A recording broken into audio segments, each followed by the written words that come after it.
Friends, welcome to our channel. Karthika Deepam serial next ఎపిసోడ్లో ఏం జరగబోతోందో ఈ వీడియోలో చూసి తెలుసుకుందాం. దీపకి బ్లడ్ ఇచ్చిన దాసు అసలేం జరిగింది అని తెలుసుకోవడానికి ఈ వీడియోని స్కిప్ చేయకుండా ఎండ్ వరకు చూసేయండి. జ్యోత్స్న కార్తీక్తో, నువ్వు ఈ అగ్రిమెంట్ మీద సంతకం చేస్తే నీకు ఏది కావాలంటే అది నేను ఇస్తాను బావా, కాకపోతే నువ్వు దీని మీద సంతకం పెట్టి తీరాలి అని అంటుంది. అప్పుడు కార్తీక్, ఈ పేపర్స్ మీద ఏమీ లేదు కదా జ్యోత్స్న అని అంటాడు. అప్పుడు జ్యోత్స్న, నేను నాకు నచ్చింది రాసుకుంటాను బావా తర్వాత అని అంటుంది.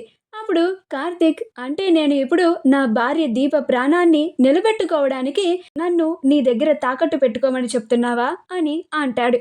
అప్పుడు జ్యోత్స్న, నువ్వేమైనా అనుకో బావా, నువ్వు మాత్రం ఈ డాక్యుమెంట్ మీద ఒక్క సంతకం చేస్తే చాలు, నీ భార్యకి ఆపరేషన్ జరగడానికి సరిపడంత డబ్బు, బ్లడ్ అన్నీ ఏవి కావాలంటే అవన్నీ నేను అరేంజ్ చేస్తాను అని అంటుంది.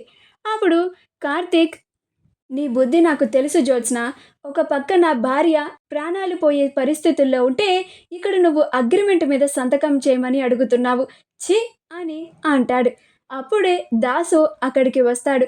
జ్యోత్స్న కార్తీక్లను చూసి, అమ్మో ఈ జ్యోత్స్న ఇక్కడే ఉంది, ఇప్పుడు కనుక ఈ జ్యోత్స్న నన్ను చూస్తే మళ్ళీ అంతకు ముందులాగా నా తల మీద కొడుతుంది, ఈ జ్యోత్స్నకి కనిపించకుండా హాస్పిటల్ లోపలికి వెళ్ళి దీప ఎలా ఉందో చూడాలి అని జ్యోత్స్నకి కనపడకుండా హాస్పిటల్ లోపలికి వెళ్తాడు. అలా అనసూయ కాంచనమ్మల దగ్గరికి వెళ్ళి, అమ్మ ఇప్పుడు దీపక్ ఎలా ఉంది అని అంటాడు.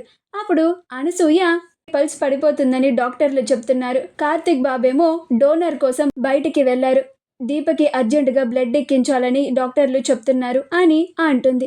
అప్పుడు దాసు, అవునమ్మా ఏ బ్లడ్ గ్రూప్ అని అంటాడు. అప్పుడు అనసూయ, ఓ పాజిటివ్ అంట అని అంటుంది. అప్పుడు దాసు, నాది కూడా అదే బ్లడ్ గ్రూప్ అమ్మా, నేను దీపకి వెంటనే బ్లడ్ ఇస్తాను అని అంటాడు. అలా లోపలికి వెళ్తాడు. అప్పుడు డాక్టర్ గారు దాసు దగ్గర బ్లడ్ని తీసుకొని దీపకి బ్లడ్ ఎక్కిస్తూ ఉంటారు. బయట కార్తీక్ జ్యోత్స్నతో గొడవ పడుతూనే ఉంటాడు. అప్పుడు జ్యోత్స్న, బావా నువ్వు నాతో గొడవ పడుతూ చాలా టైంని వేస్ట్ చేసుకున్నావు, ఇంకా 5 మినిట్స్ మాత్రమే ఉంది, నువ్వు ఈ 5 మినిట్స్లో సంతకం చేయకపోతే నీ భార్య ప్రాణాలు గాలిలో కలిసిపోతాయి, నీ ఇష్టం ఇంకా అని అంటుంది. అప్పుడు కార్తీక్, జ్యోత్స్న నీకు టైం వచ్చిందని ఇలా ఒకరి ప్రాణాలతో ఆడుకుంటున్నావు కదా అని అంటాడు. అనసూయ వెంటనే ఈ విషయాన్ని కార్తీక్కి చెప్పాలని బయటికి వచ్చి, కార్తీక్ బాబు డోనర్ వచ్చేశారు, దీపకి బ్లడ్ ఎక్కిస్తున్నారు అని అంటుంది.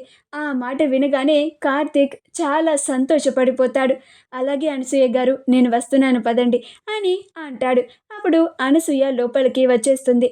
అప్పుడు జ్యోత్స్న, నాకు తెలియకుండా ఈ దీపకి బ్లడ్ ఎక్కించడానికి వచ్చింది ఎవరు, ఆ డోనర్ ఎవరు, నా ప్లాన్ అంతా ఫెయిల్ అయ్యేలాగా చేసిన ఆ డోనర్ ఎవరు అని కోపంగా ఉంటుంది. అప్పుడు కార్తీక్, చూసావా జ్యోత్స్న, నువ్వు నా భార్య ప్రాణాలతో ఎంత ఆడుకోవాలని చూసినా కానీ పైన దేవుడు అనేవాడు ఒకడున్నాడు, నా భార్య ప్రాణాలని ఇంకొక డోనర్ని పంపించి నిలబెడుతున్నాడు, నువ్వు ఉన్నావు ఒక మనిషి ప్రాణాలతో ఆడుకుంటున్నావు, ఇప్పటికైనా నీ బుద్ధిని మార్చుకో, లేకపోతే నువ్వు చేసిన పాపాలన్నీ పండిపోయి నువ్వు ఎలాంటి పరిస్థితుల్లో ఉంటావో నీ విఘ్నతకే వదిలేస్తున్నాను, ఇప్పటికే నువ్వు చాలా పాపాలను చేశావు, ఇక మీదటైనా ఒక మంచి మనిషిలాగా మారు, ఒక మానవ మృగంలా కాకుండా మనిషిలాగా ప్రవర్తించు అని కోపంగా హాస్పిటల్ లోపలికి వెళ్ళిపోతాడు. అప్పుడు జ్యోత్స్న, ఇప్పుడు నీ అదృష్టం బాగుంది దీప, అందుకే బతికిపోతున్నావు అని అనుకుంటూ అక్కడ నుంచి వెళ్ళిపోతుంది. మా వీడియో కనుక మీకు నచ్చినట్లయితే లైక్ చేయండి, షేర్ చేయండి, మా ఛానల్ని సబ్స్క్రైబ్ చేసుకోండి, పక్కనే ఉన్న బెల్ ఐకాన్ని క్లిక్ చేయడం మాత్రం మర్చిపోకండి.